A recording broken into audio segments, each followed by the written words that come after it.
today with Joel Gilbertson-White. And so you can call me Laura, and you can call Joel. Or you can raise your hand, or whatever it is you need to do to get our attention at any point.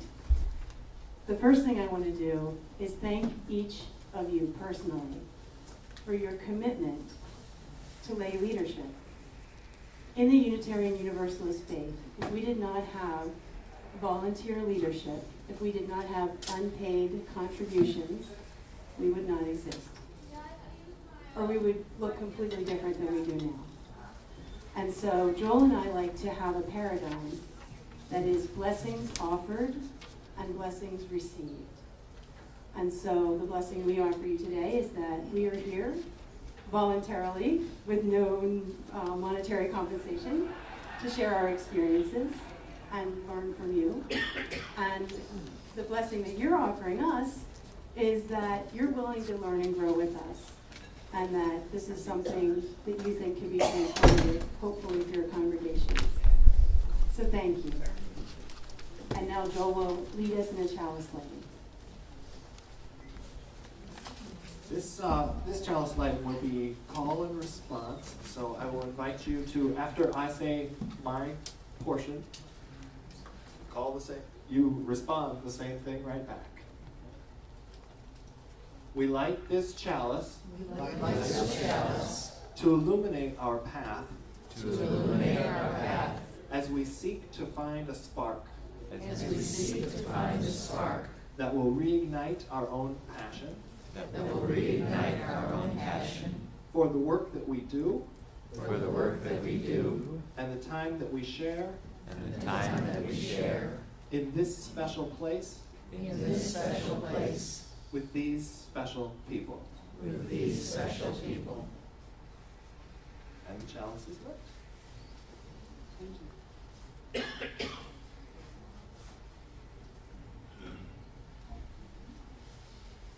And so I always find it's good to take a minute to explore what we're doing, why we're here, how we got here, what's happening. So what this workshop is and what it isn't.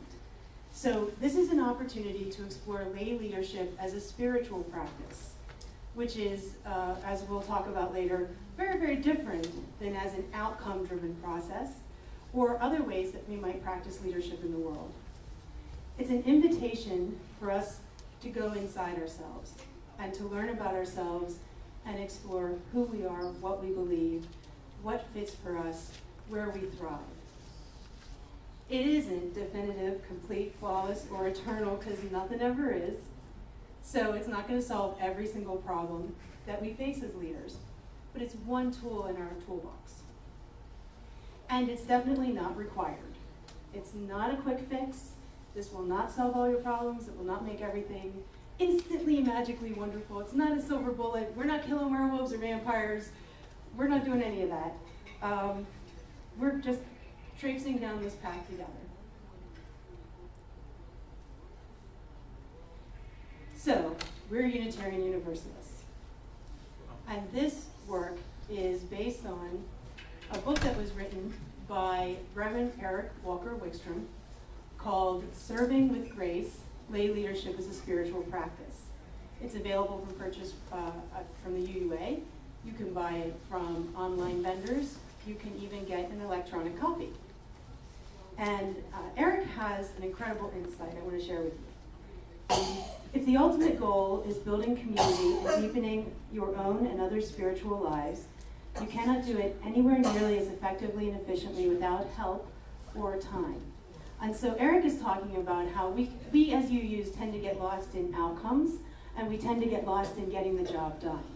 So the budget has to be balanced, right? So let's charge through until we get the budget balanced. And that's really awesome, but sometimes in that process, we forget to take care of ourselves, and we forget to take care of our relationships, and sometimes we even forget about covenant, and sometimes we even forget about our first principle, the inherent worth and dignity of every person. And so I just want to take a moment to ground us back in our UU identity, or what is commonly called in lay leadership development in our region, our UU DNA. So authority is reserved for our gathered congregational community. There seems like there's a hierarchy of power, but really it's each individual within the congregation and the votes they cast that create that system. So that system could change at any time that we all agree that it needs to change. Also, our church as a whole directs its own course. So our church has a sense of independence. And personal discernment and encouragement to spiritual growth are our priorities. And so we're looking inside to see what is my meaning and what do I make of this and what makes sense to me.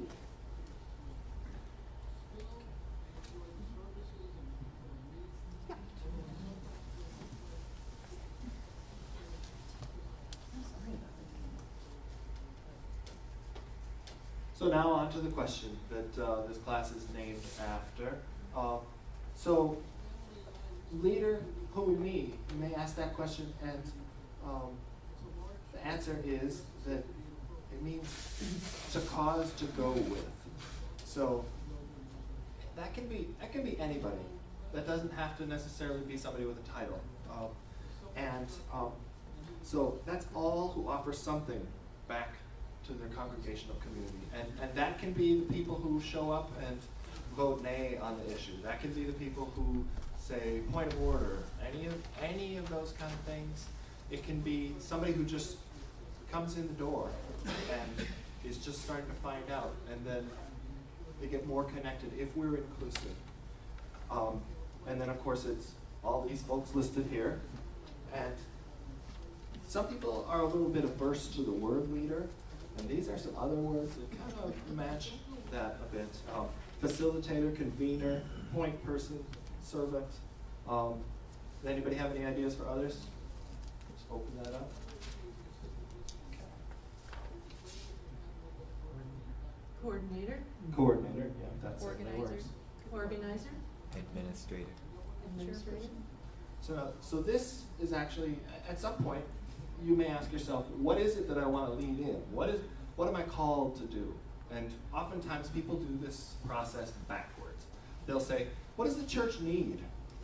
Or what skills do I have? You may be very good at something, as an accountant, for example. That doesn't necessarily mean that you should be the treasurer. And likewise, you might, even worse, might say, oh my gosh, this church really needs a treasurer. But you don't balance your checkbook very well. so that might not be for you. This is a quote by Minister Reverend Howard Thurman. Don't ask what the world needs, ask what makes you come alive. And do that thing. Because what the world needs is people who have come alive.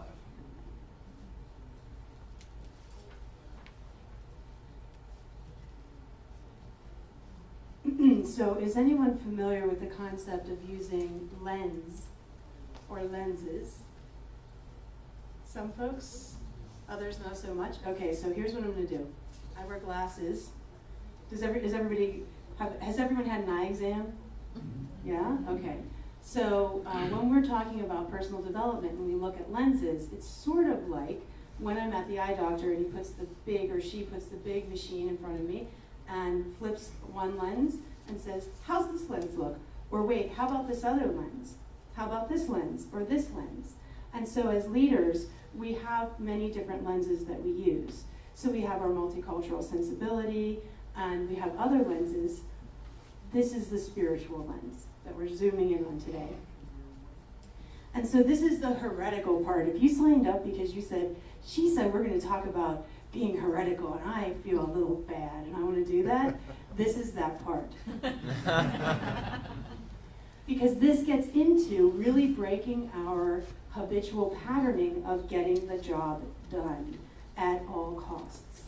This requires us to surrender to a reality where if we stay in right relations, if we stay connected, if we stay in an energetic exchange where we are using our best callings together, the job will not only get done, well, it might not get done on time.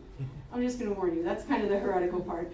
But it will get done, we'll be happier about it, we'll be a stronger community, we'll have more cohesion, but it requires us to measure our success by our experience of working together. So I might have an agenda, that says we're going to, I run Share the Plate for my church, and I might have an agenda that says we're going to choose 3 recipients for the next 3 months. This isn't fake, it happened to me last month. We got in the room and people were struggling with what does it mean that we're choosing these agencies, and we need to really dig deeper into how we select an agency. And so we didn't choose 3 recipients or 6 or however many I wanted. We stayed in relationship, we stayed in covenant, and we worked through how do we set up a process, and our next meeting is a process meeting, right? And so it looks different, but we have to stay committed to this idea that there are concrete activities, we're going to give you those today and give you a chance to practice, but we're really creating learning and growing opportunities. I have strengths, I have challenges. Where I have challenges, I don't want to be in charge of things that are my challenges. That's not good for the community, it's not good for my health. And it allows us, this kind of work, allows us the safety that we need to embrace anti-racism, anti-oppression, and multiculturalism. And we can talk more about that later. I'd like to just put in a plug for, I'm also on that Share the Plate committee, and Laura's meetings are different than the other meetings. Substantially, a quantum change, and they tend to be more refreshing. So, Thank you. yes, don't let it go to your head. No, too late. So, I guess we're on to handouts at this point. Regarding that, in terms of what this can be, in terms of what this process means of taking the time to connect, is that it can become more multicultural, where in addition to getting the work done, we find out who is this person next to me, who's this person next to me, what are their self-interests, what are their passions, what are the things that they really want to have happen in this congregation, and so we make room for that, not just for getting things done. And then that means somebody new can come in and voice their own opinions, and that's something that can be rather intimidating for folks if there's a long-standing committee and somebody new comes in. There's already a culture at work there that has its own assumptions about how things work, and the new person doesn't know that, but they know the way that they would do things, and so it can open up a little bit more space there.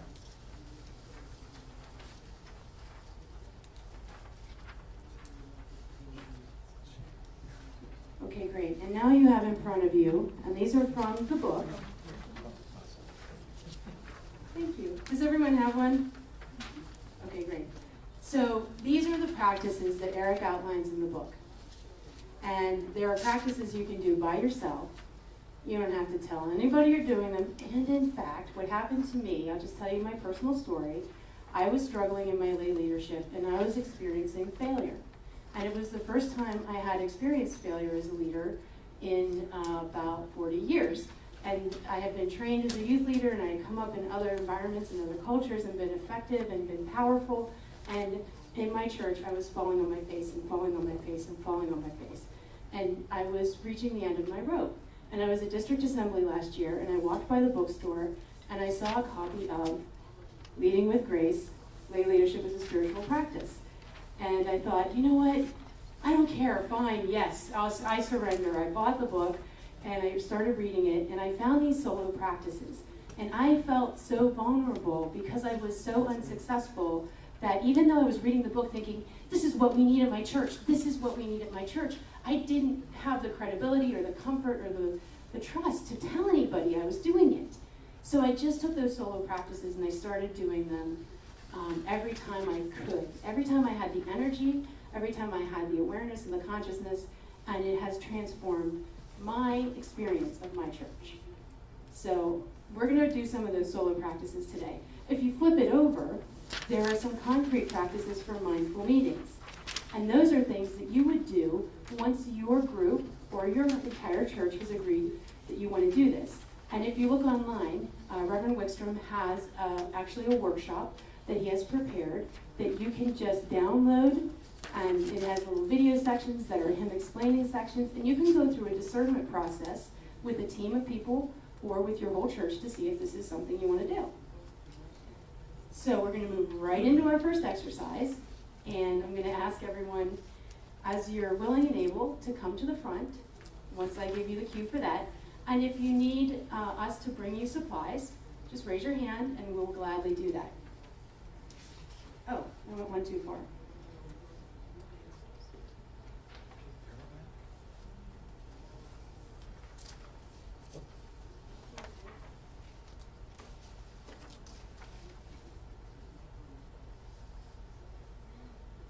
Let's get to it again. Right, okay. So this is the Leadership Saint exercise that you have in front of you. And I chose this one because I find that having notes, remembrances, cards, coins, having something tangible with me helps me with my level of consciousness. And it helps me to stay connected and focused on what my intention is or what the idea is that I'm working with. And so a leadership saint is someone that you have experienced in the world, whether they're a historical figure and you read about them, whether they're your 5th grade English teacher, whether they're someone like Nelson Mandela, whether they're the lay leader that you look up to, or maybe who mentors you at your church, but it's someone that you have experience of in the world who leads in a way that you wish you led, who carries himself in a way that you wish you carried yourself, that is embodied in a way that someday you dream you will be embodied.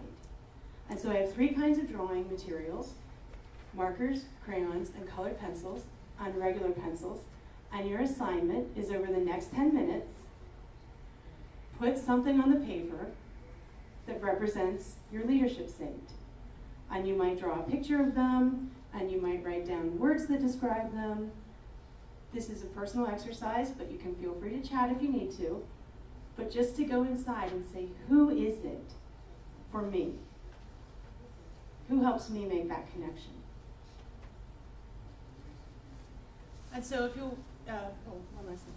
If you'll raise your hand if you need us to come to you and bring supplies, and otherwise, come on down.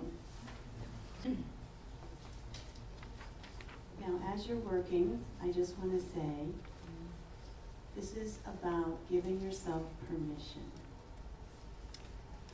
So if you feel your forehead has a knot in the center of it, I invite you to touch that part of your body and release it.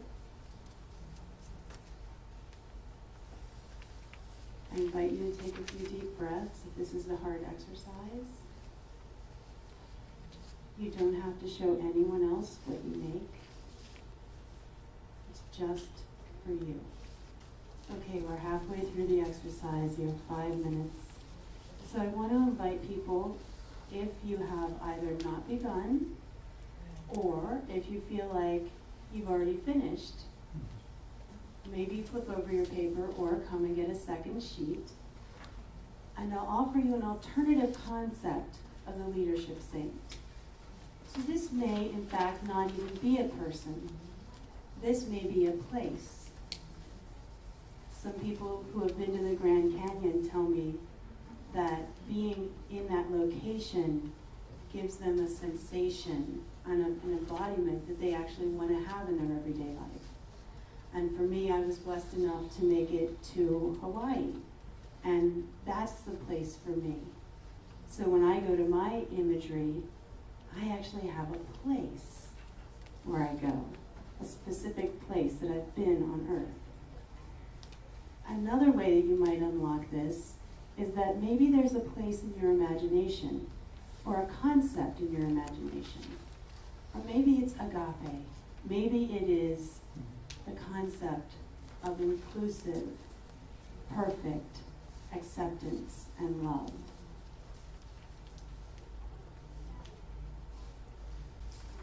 Okay, thank you for hanging in there or flying high on that, whichever it was for you.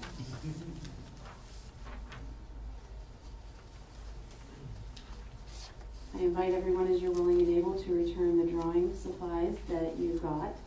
But I do want to let you know that in just a few minutes you'll need a writing utensil, so you might want to keep it. It's up to you. If you want to bring supplies back up so you don't have to monitor them, go ahead and do that. If you want to hold on to them till the end, go ahead and do that. Okay, what was that like? Kind of hard, I heard.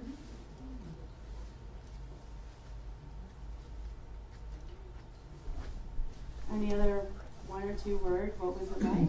The person I settled on isn't one who I initially would have thought of as a leader. Surprise? Is that a good word to describe it? Yeah. Okay. Rachel? I was thinking that it takes, well, for me, it would take a lot more thought. Okay, so seemed a bit surface, is that accurate? Okay. Yes? I found it difficult to locate a saint because I feel like in my life experience I've had many, I'll take this characteristic from this person and if I could create my own saint. But there were a lot of leaders that I've had that I really admire or leaders that I know or I admire. So it was hard to pick one. And so what I'm hearing, so that everyone can feel included, is that so there are lots. Tell me your name. Katie. Katie wants a conglomerate saint, and I heard Katie say if she could build her own saint. And here's what I'm going to say: yes, you can. Here I am. And that's right. And what would that saint look like? And to really take a moment, or 10 moments, or 1,000 moments, and let this become an iterative process. For me, as a practitioner, things happen for me incrementally. And so I very rarely ever do something and finish it. I think it's finished, and then it starts to tickle me, and then I realize it's not finished and I go back to it.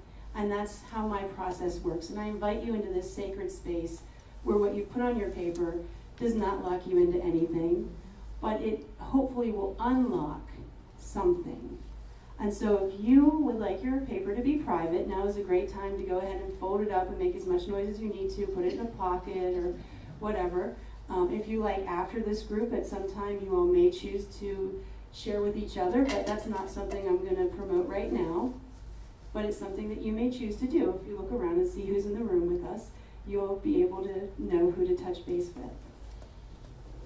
Anything else? Any last words about this exercise? Yes? I had someone in mind, but it was very interesting to me that the process of trying to draw, which is not something I'm comfortable with, brought out different thoughts. It sort of helped me crystallize, well, what is it about this person that makes them so special as a leader? That's awesome. So what I heard, is it accurate to say that using a technique that you don't normally use actually helped you understand the person you picked and clarify? Yeah. How about one last comment? I thought I saw a hand. Yeah? It was nice, and I need to visit my markers and crayons more. Woot woot. I heard it was nice. I need to visit my markers and crayons more. No, I think we can forget. I mean, play is something that we need to survive. And sometimes having a tiny little bit of play can really transform an experience. And so now I'm going to hand it over to Joel.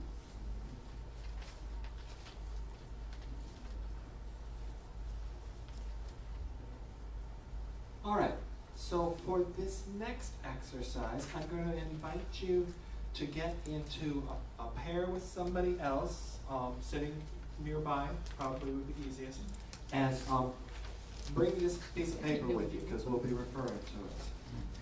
This will be about your likes and dislikes. So go ahead and find your partner. If we have an odd number of folks, I suppose 3 would be okay.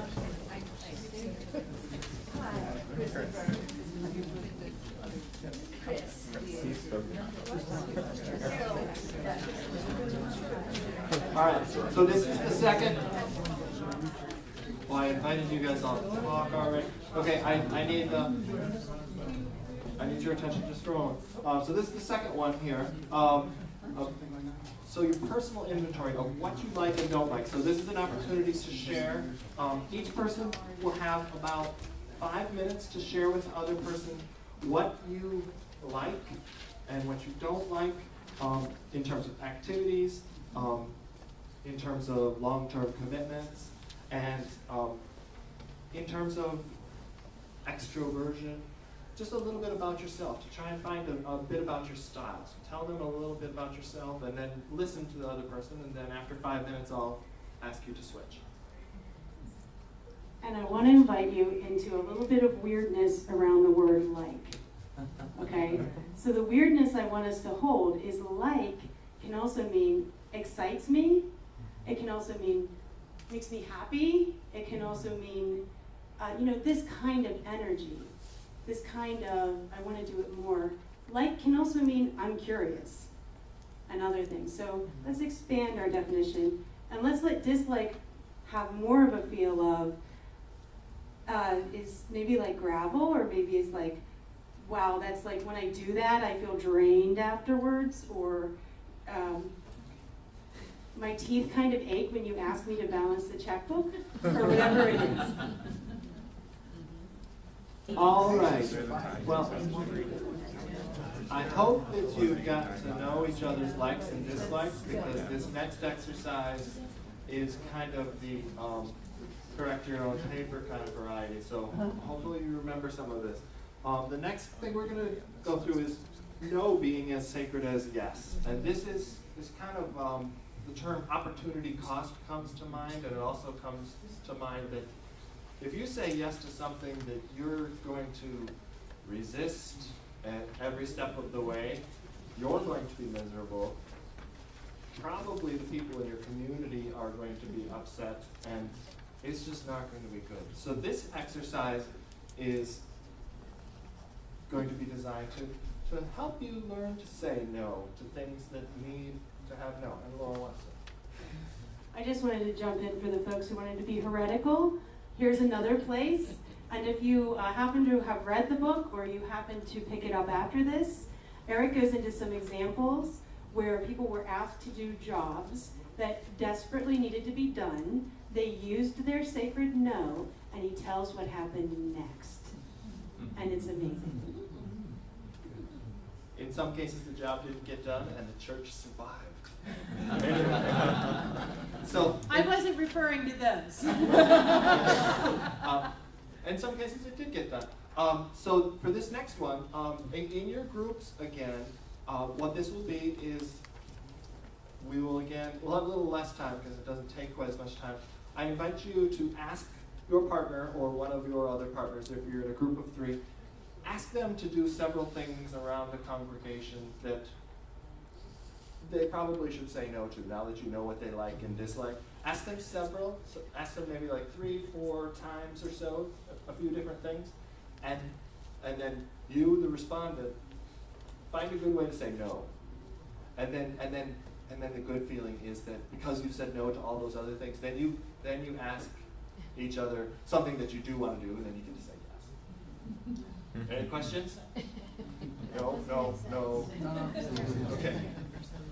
And so let's say that I have shared with Joel that one of my dislikes is speaking in public. And so Joel, if we were doing this exercise, would say to me, Laura, would you like to be one of the worship associates? We could have so I need to interrupt you. No. How about, would you like to introduce our speaker for when they're doing the I'm forum? sorry, I don't think you heard me. I don't like to speak in public. So no. Okay. How about would you like to be on the do some tabling for the art community?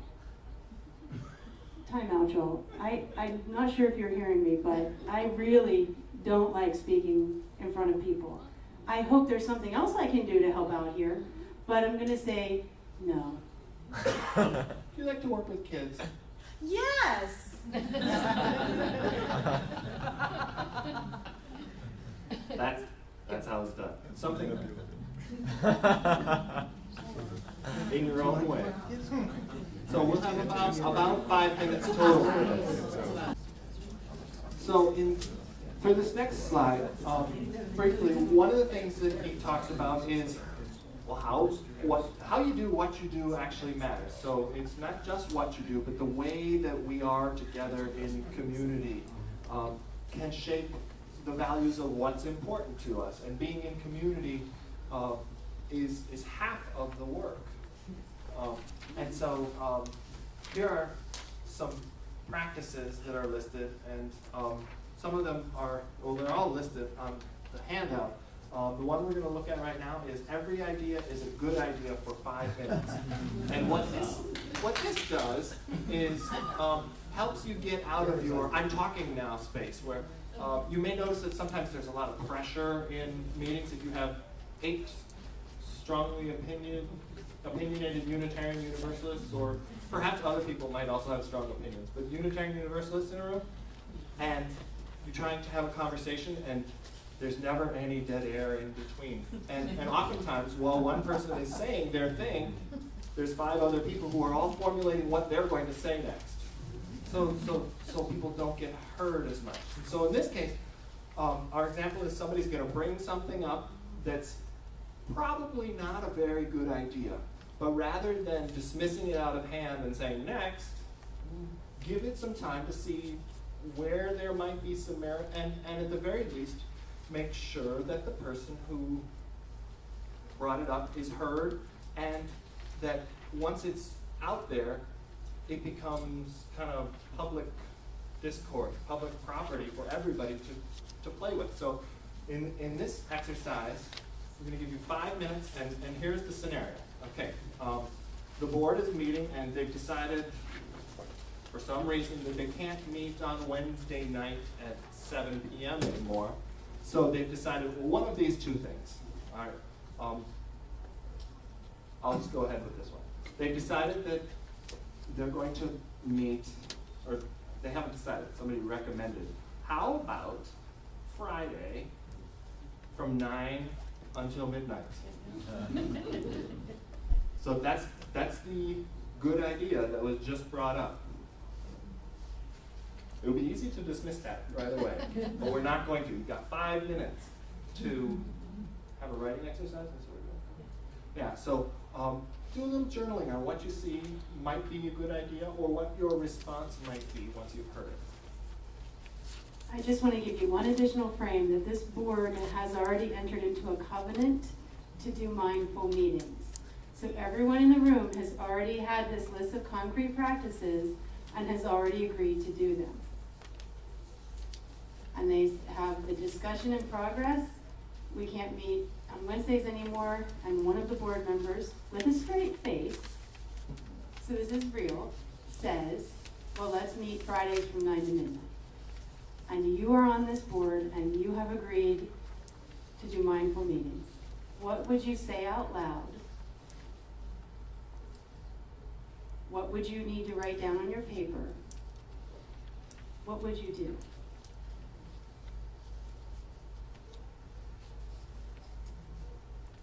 I'm not sure I'm entirely clear on what we're supposed to do. Okay. What might be your response to this person? But you're not actually making that response to them right now. You're just letting. Okay, you could be. You're letting it sink in for now. What are your own thoughts on this? What if you can't get it right? What if you can't get it? Okay, I want to keep us on task. Okay, so every idea is a good idea for 5 minutes. The way this practice works is that by allowing 5 minutes without challenge, critique, or criticism, we explore positive aspects of all ideas expressed. We live our commitment to each other, that we welcome different perspectives. So I'd like you to exclude from your journaling any criticisms, critiques, or challenges. I'd like you only, during your journaling, to look at any positive aspect that meeting from 9 to midnight on Friday offers your board. So how might this be a good idea? Okay, I'm sure everybody's had lots of ideas spring up. I'll take, if anybody has any burning things that they really want to share that they thought were good about this, I'd like to hear them. Friday night? how about if we all each bring a goodie or a beverage to share? We could all bring a goodie or a beverage to share. And this might be an informal time, and we'll come up with some out-of-the-box ideas. Okay, I see 1, 2, 3 hands, and then I'm gonna have to. Okay, go ahead, Laura. It would be like after, for students, it would be, blah, blah, blah. For families, it would be after, all the kids have gone to bed and everything. For families, after the kids have gone to bed, okay. We'd be more likely to stay on task, and we might even get done early. More likely to stay on task and get done early. Okay. That's alcohol on the weekend, because we aren't gonna start drinking until Saturday. Hopefully. Well, if we ever have a big decision we need to sleep on, we can do that immediately. And one last comment. It's really the end of the week, but it's before the weekend starts, so it's kind of an empty, or could be considered an empty space, sacred time to reflect on what's happened during the week and start the plan for the weekend or the following week. Excellent. I think we're going to bring this up to you. And so, can you imagine a boardroom where someone in maybe their own literal best concept is holding one of these perspectives and brings the idea up? Now, I gauged the energy of the room when this scenario was given out. It wasn't friendly.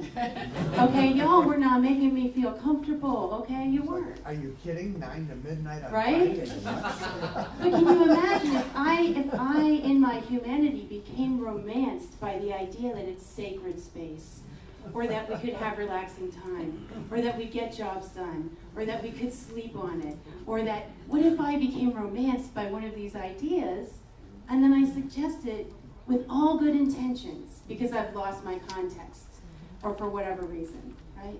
I would really appreciate it if people in the room would give me that feedback and say, well, I can see this good thing about it, I can see that good thing about it, I can see that, and then once 5 minutes are over, then we say, okay, but here is another perspective, right? And so this encourages us to move into a space when we're leading, when we're co-leading, when we have shared leadership and shared ministry, to move into a space where everything that's spoken out loud belongs to all of us now.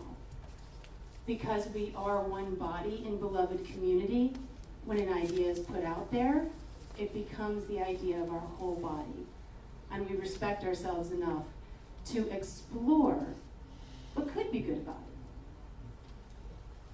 it. And that leads us to our strengths and advantages. Dun, dun, dun.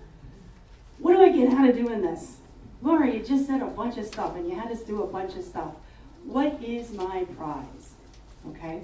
So we're going to have a deeper experience of collaboration. We're going to have a deeper sensation of working together and being connected. Who knows the term non-anxious presence? Some people? Okay. So for those of you who haven't heard of it, I will say this. If I am running a meeting, and I'm running it in this way. Okay, so we have this agenda, and we really only have 15 minutes, and I'd just like to let everybody know that if we don't really solve this problem, then the minister's going to come in, and he's just going to do whatever she wants, and then I'm just trying to let you understand that we really have some serious pressure here, people. We really need to get this done. I'm doing a couple of things. I'm leaking. All of my anxiety is getting out onto all of you. I'm really not in my body. I'm not embodied, right? So I probably don't even feel my feet anymore, or maybe even my knees, or, I'm all up here. Yeah, I'm probably feeling judged and pressured. So when we say non-anxious presence, it's sort of the opposite of what I just demonstrated. To be able to be in our bodies, to be able to accept ourselves as we are, to comprehend that we are human, fallible, flawed, and miraculous. All of these things. It grounds our work in our shared values. It keeps us checking touchstone, what's my value, what's our value, what's my value, what's our value. It actually is a great defense against burnout, because if I'm not doing all of these jobs that I really, really, really don't like, I actually don't burn a lot of excess energy, and I actually don't get frustrated, I don't get depressed, I don't get into unnecessary disagreements. And so I don't feel a need to take 2 years off from church just because I was the board president. It keeps us contextual, relational, and dynamic. So it reminds us who we are, where we are, and that we're moving through space and time. And I am just in love with this. It builds the world we dream about, without us even having to flip a switch or do anything magical. We enter a sacred space of inclusivity. And we discover within ourselves a capacity for diversity that transcends our individual cultures.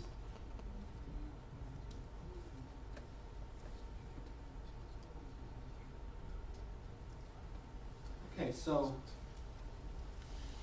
pretty much we're just about to wrap up here. And so at this point, I would like to, for folks, anybody who feels open to sharing, was there anything here that really resonated with you today? One thing that resonated that I've been in disagreement with in leadership is this non-ancient presence. In our community in Binghamton, we've had budget issues, very serious budget issues. And being the treasurer-elect, you see it every day when you're there. And when you bring it to a board as a board member in October and is ignored for 5 months, you do become an anxious presence because no one's hearing you anymore.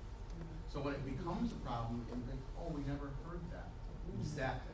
So there needs to be a balance between each other. So I think this is a commonly heard by me criticism, and I think it's a valid criticism. So what I heard was some things we actually need to be anxious about because no one will pay attention until we're anxious and leaking. And so I think that's an indication of the culture that actually exists within the church. And I think if in that community, there's an agreement to do mindful meetings. In other words, if you did the discernment and you watched Erik's videos and you did the book together, then you might discover a different reality where actually we're going to rely on the words we say to each other, maybe a little bit on the emotions we're showing in our bodies and our faces. But that's a transformational experience. And without it, I absolutely comprehend why sometimes I will actually get in a room and say, if we don't pick a recipient, we're not going to be able to give the money away, and then we've broken our ministry with a whole congregation of 400 people. You know, so of course there are times when I have to push the big red button. But since I've started this practice, there are not very many. Anything else? Anything else resonate for folks? I really liked the quote that you started out with. I don't remember exactly what it was, but don't do what you're good at or what's needed. Do what makes you feel alive. Howard Thurman. Howard Thurman. The world needs more people who have come alive. I really like the sacred no. that resonated for me in my own life, and all that I'm thinking about all the times when I said yes when I didn't want to, or felt like this is going to be either burdensome or draining, or some just one more thing that I'm not going. One more thing that when I've already got too many things, and I was thinking even in my own church recently, you know, that if we had more people who had the guts to just say no, then we wouldn't have them freaking out 3 months later when they're like, I never wanted this responsibility to begin with. Yes. Why didn't you say that 3 months ago? Yes. I think that's very true outside of church life too. I believe it is. Because there's all these things in life where it's like, it's really nice of you to ask me to do that. I damn tell you no. So now you have permission to say, you always had permission to say no, but we just named that today. So one more. Any others? Okay. So you've already started by taking note of what resonated for you today. And that could be something that was disruptive and challenging, or something that made you, that maybe created some space for you to breathe more easily. What I want you to do is take a few minutes by yourself, take a look at the concrete solo actions, and I've been doing social action, social justice work since I was Oh, knee-high to a grasshopper. So I'm gonna challenge y'all. Choose one concrete solo action that you are gonna use in your next lay leader engagement. It's a challenge. The great thing about a challenge is you can use your sacred mouth. Right? What do you mean by concrete solo? And so on your handout, on one side it says concrete solo practices, and on the other side it says mindful meetings, concrete practices. So I'd just like you to take a minute to read down the solo practices and either accept or reject my challenge by circling the one that you're going to use in your next lay leadership engagement.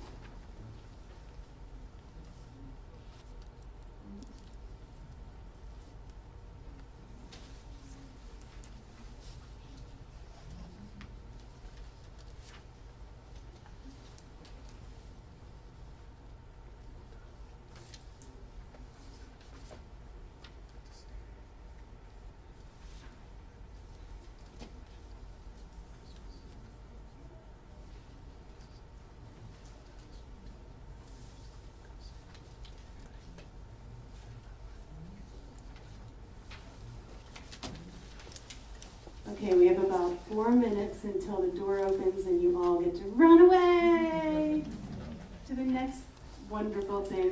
I always think these things are scheduled a bit tighter than my natural resiliency allows. So, for our last assignment, if you are interested in doing this, maybe as a thought experiment, maybe you have no intention of really doing it. This is a different challenge. Even if you know you're not going to do it, I want you to write down the names of 5 people that you either will talk to or that you wish you could talk to within your personal congregational community about your experiences today in this workshop. And I apologize for the typo, that's my mistake. But 5 people you either will talk to because you intend to, or you wish you could talk to in your church community about leader. Who, me?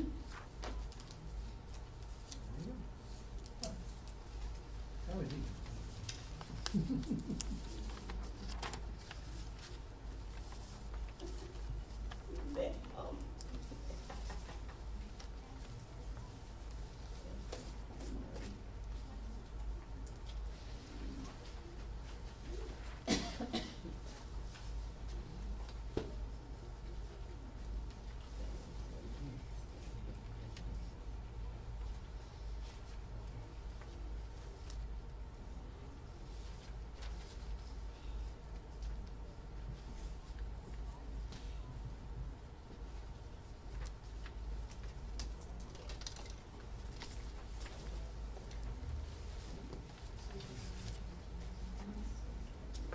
For our chalice extinguishing, we will be doing call and repeat again.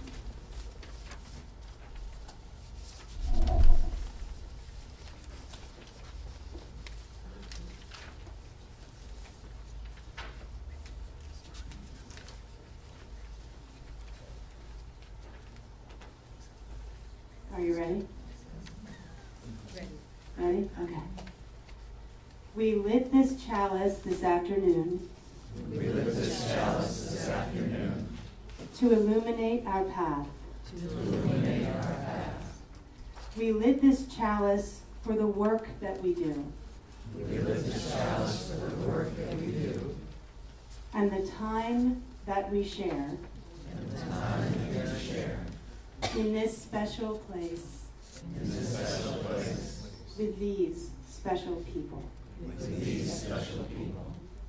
We extinguish it now. We extinguish it now. Knowing that its light and its heat. Knowing that its light and its heat. Are in each of us and can never go out. Are in each of us and can never go out. So may it be. So may it be. And I will say, in the name of all that is holy and all the holy names, and in our names, made holy by what we do together. Amen, amen, amen, and a little woman. Thank you.